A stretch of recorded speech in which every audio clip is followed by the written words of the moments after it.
دوسری آیت ہے علم القرآن، اللہ نے اپنا تعارف رحمان سے کیا، وہ پہلی کلپ میں آ گئی علم القرآن، کامل انسان۔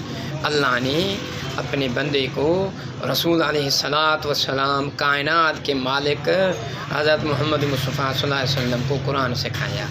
وہ کیسا قرآن جیسا ہزاروں سال پہلے نہ مخلوق تھی، نہ جنت تھی، نہ جہنم تھا، وہ خود اللہ سبحانہ و تعالیٰ کی پاک زبان تلاوت کر رہی تھی۔ یاسین، طٰہٰ، یہ دونوں صورتوں نے اللہ عرش معلیٰ پر تلاوت کر رہا تھا۔ اور جب اللہ کے ملائکہ و فرشتوں نے جب یہ تلاوت سنی تو فرشتوں نے کیا کہا؟ مبارک اس امت کو، مبارک ان کے سینوں کو، مبارک ان کی آنکھوں کو، مبارک ان کی کانوں کو، جو قرآن کو یاد کریں گی، قرآن کا دیدار کریں گی، قرآن کو عمل لائیں گی۔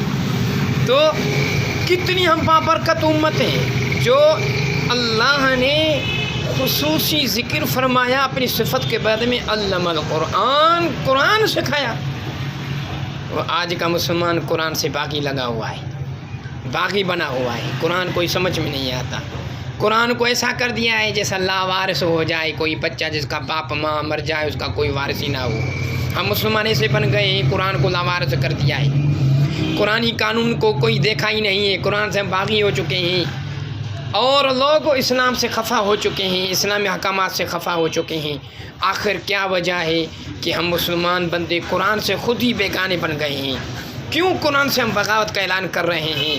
جس کی مبارک پاک زبان ملائکہ کرتے ہیں کہ مبارک ان کے سینوں کو جو قرآن کی تلاوت یاد کریں گے، اس کو سمجھیں گے۔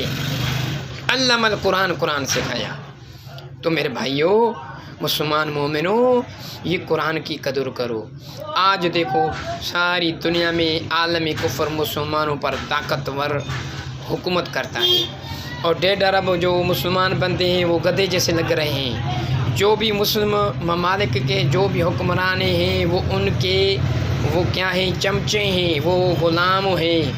نہ مسلمان فوج آزاد ہے، نہ مسلمان ملک آزاد ہے، اور غریب بندے عوام جو مسلمان ہیں وہ سادہ لوگ ہیں، وہ اپنے ہی مستی مگن میں رہتے ہیں کہ یہ دنیا کھانے شانے کا طعام ہے۔ نہیں، ایسا نہیں۔ اللہ پوچھے گا ثم لتسألن یومئذ عن النعیم، ضرور نعمتوں کے بارے میں آپ کے سوال کروں گا۔ آپ کی جوانی خرچ کہاں ہوئی؟ آپ نے جو مال کمایا کہاں خرچ کیا؟ آپ نے جتنا علم پڑھا کہاں خرچ کیا؟ کتنا عمل کیا؟ تو کیا آپ اس کا جواب دیں گے؟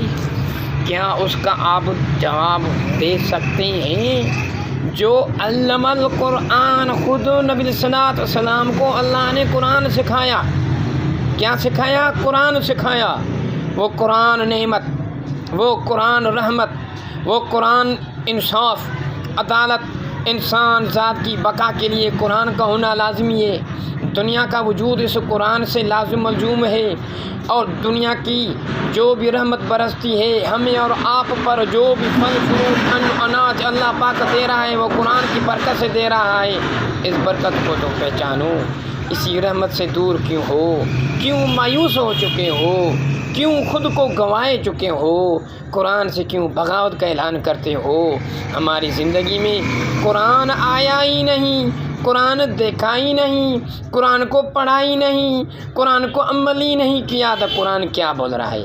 قرآن پاک نبی علیہ الصلوۃ والسلام کے پاک و دل پر نازل کیا گیا، اور وہی قرآن جب صحابہ کرام اعلاء کلمت اللہ کا نام بلند کرتے ہوئے جہاں بھی گئے، جدھر بھی گئے، تو پہلا کام مسجد بنانا تھا، اور دوسرا مدارس قائم کرنا تھا کہ لوگوں کو قرآن کی تعلیم میسر ہو، لوگوں کو قرآن کا علوم ہو۔